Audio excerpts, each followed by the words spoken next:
할렐루야. 오늘 우리는 역대상 11장 후반부 말씀을 함께 묵상하고자 합니다. 오늘 본문은 다윗의 용사들의 명부에 대해 기록되어 있습니다. 그러나 이것이 단순히 명단을 제시하고자 함이 아닙니다. 하나님께서 다윗 왕국을 어떻게 세워 나가셨는지, 어떠한 사람들을 통해 그 왕권을 공고히 하셨는지를 보여주는 중요한 부분이기 때문입니다.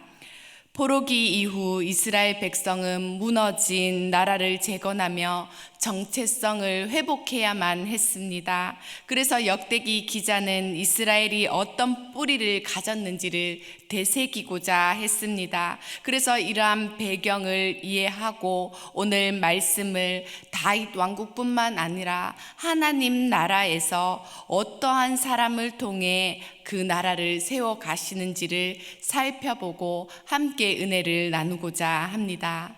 첫 번째로 하나님 나라는 헌신과 충성으로 세워지는 나라입니다. 흔히 다윗 하면 믿음의 사람, 목동에서 왕이 된 인물, 하나님 마음에 합한 사람으로 기억하실 것입니다. 그러나 우리가 또 기억해야 할 것이 있습니다. 그것은 다윗 곁에는 늘 이렇게 함께 동역했던 하나님의 뜻을 이루어간 용사들이 있었다는 사실입니다. 하나님께서는 다윗에게 왕권을 허락하셨을 뿐만 아니라 그 왕권이 흔들리지 않도록 함께 싸우며 헌신할 동력자들을 붙여주셨습니다.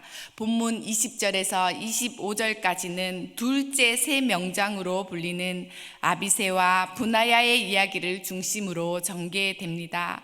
이들은 위기 속에서도 다윗 곁을 떠나지 않고 지켰던 자들입니다.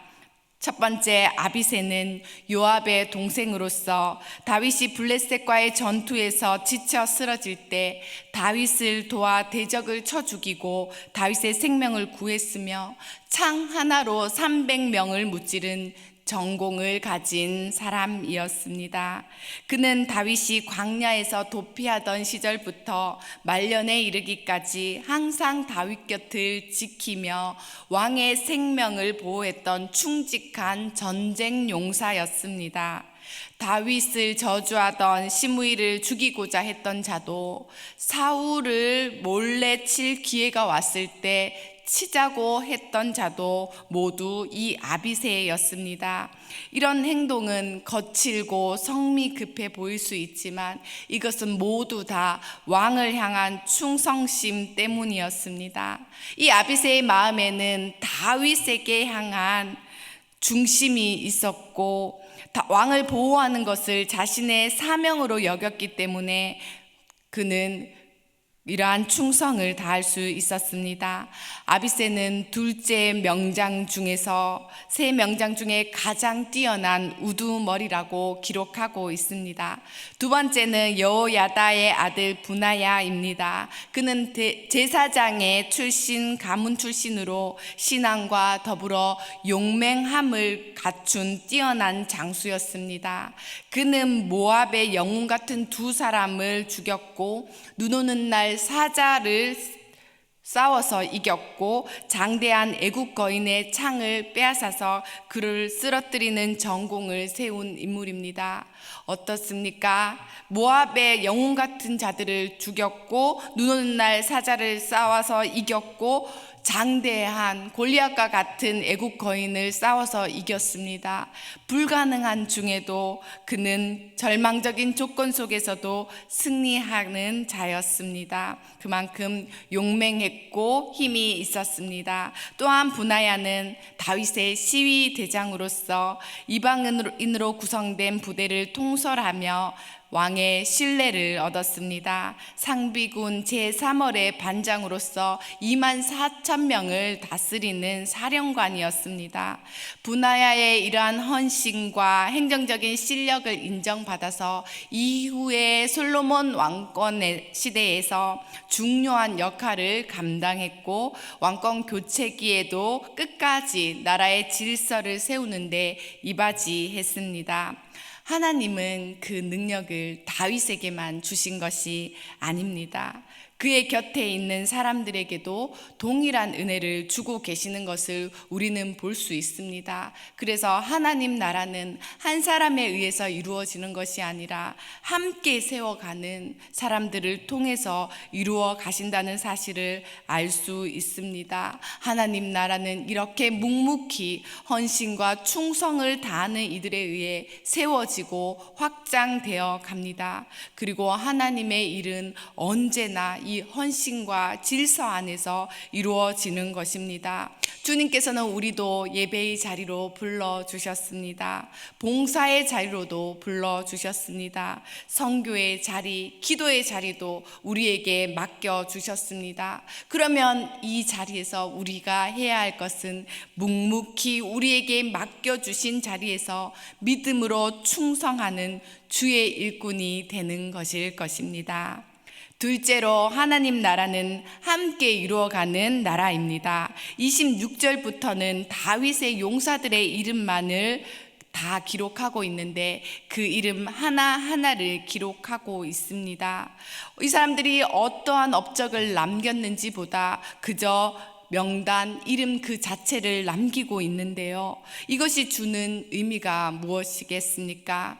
그것은 바로 이 한 사람 한 사람을 우리 하나님께서는 다 기억하신다는 것입니다.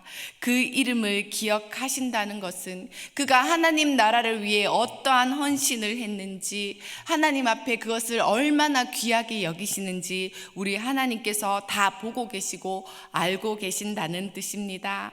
여러분, 이름을 불러준다는 것은 무엇입니까?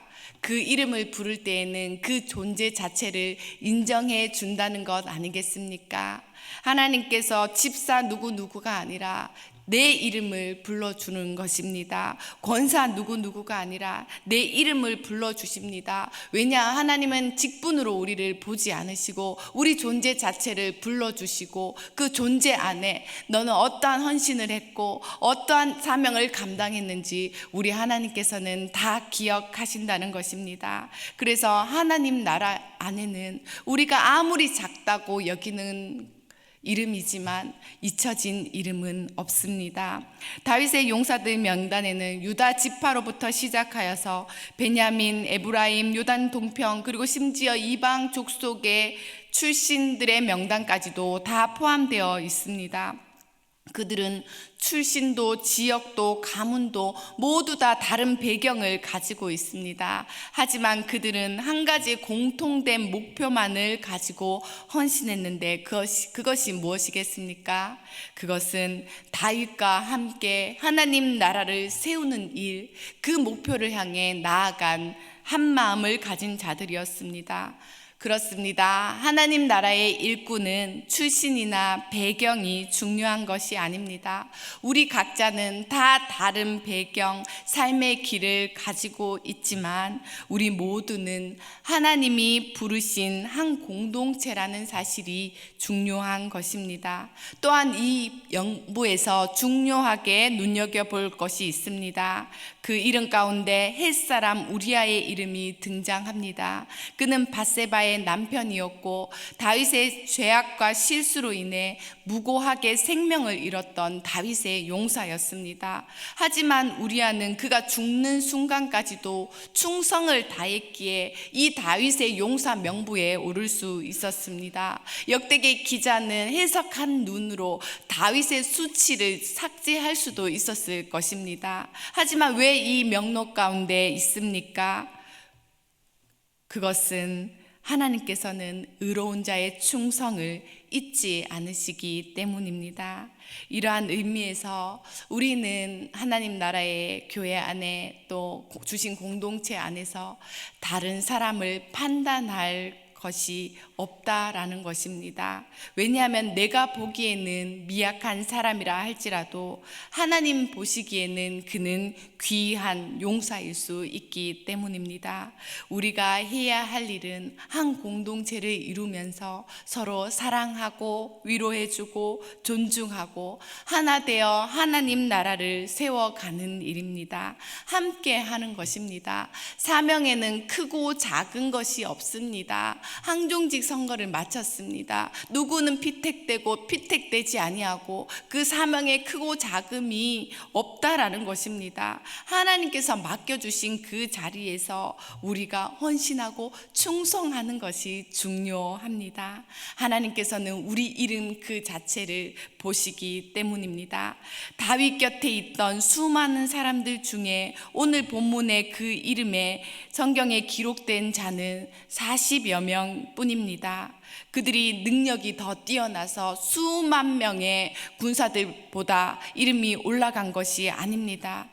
그것이 올라간 이유는 그들은 자신의 자리를 끝까지 지키고 사명을 감당했기 때문입니다.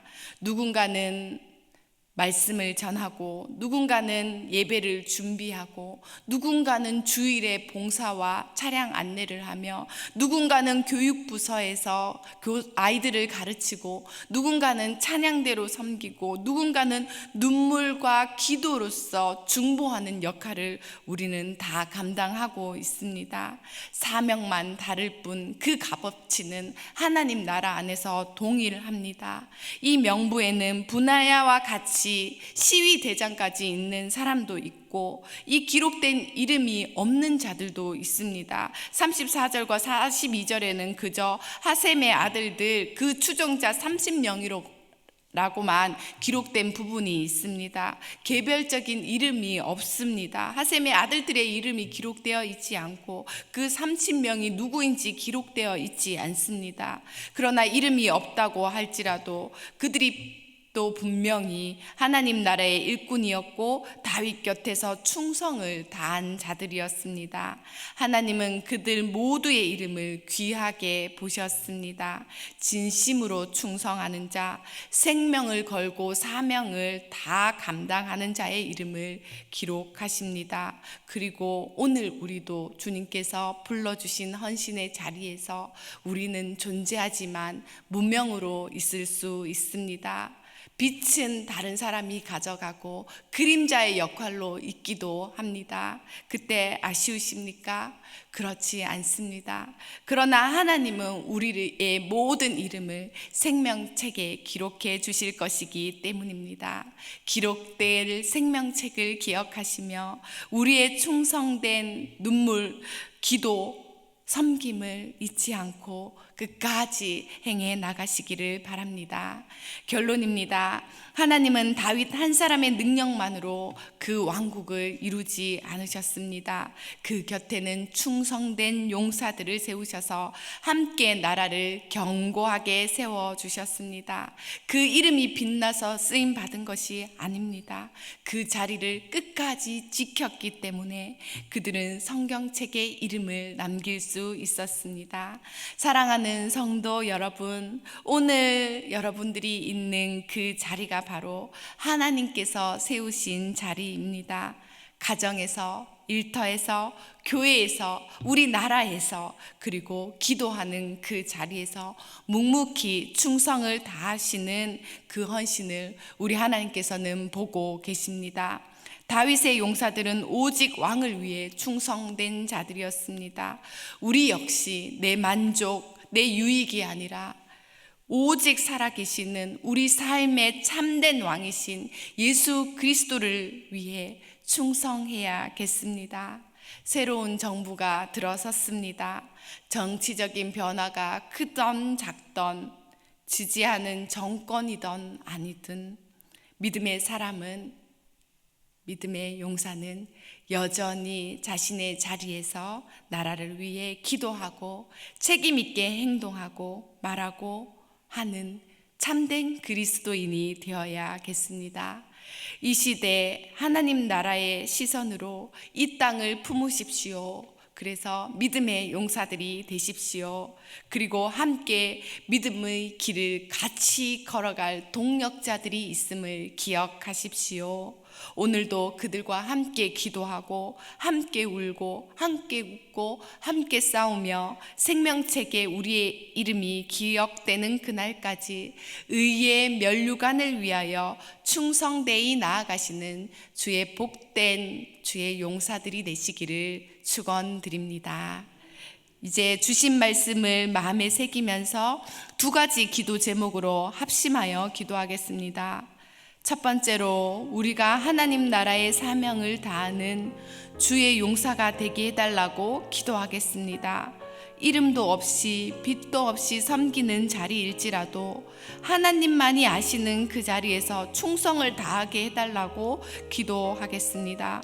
두 번째로 우리에게 맡겨주신 믿음의 동력자들을 축복하며 기도하겠습니다. 가정에서, 교회에서 함께 하나님 나라를 이루는 동력자들이 낙심하지 않고 사명을 기쁨으로 감당하게 해달라고 이제 한 마음이 되어 한 목소리로 우리 하나님께 기도하며 나아가시겠습니다.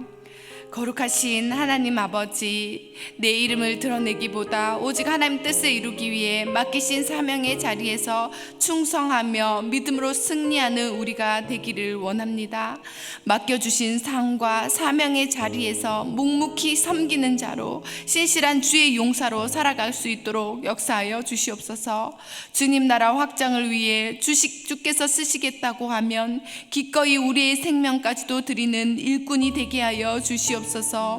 또한 우리를 홀로 부르시지 아니하시고 함께 뛰고 헌신할 동력자들을 붙여주심에 감사드립니다. 함께 울고 웃으며 하나님 나라를 위해 수고하고 헌신하는 손길들 주의 명부에 다 올라갈 수 있도록 기억하여 주시고 그들의 섬김 위에 주님의 위로와 능력을 더하여 주시옵소서. 같은 믿음의 길 안에서 서로 격려하며 감사하며 주의 나라 갈 때까지 합심하여 연합하며 주의 나라를 세워갈 수 있도록 함께하여 주시옵소서. 전능하신 하나님 아버지, 다윗 곁을 지키며 충성을 다한 용사들처럼 우리도 주님 곁을 떠나지 않고 주의 나라를 위해 기도하며 섬기며 헌신하는 신실한 하나님 나라의 백성이 되게 하여 주시옵소서. 이 땅 위에 주의 이름만이 높임받기를 소망하며 오늘도 믿음의 걸음을 멈추지 않게 하옵소서. 마지막 날에 영광의 하나님 나라에서 우리의 이름도 생명책에 기록되기를 간절히 바라며 우리 주 예수 그리스도의 이름으로 기도드립니다. 아멘.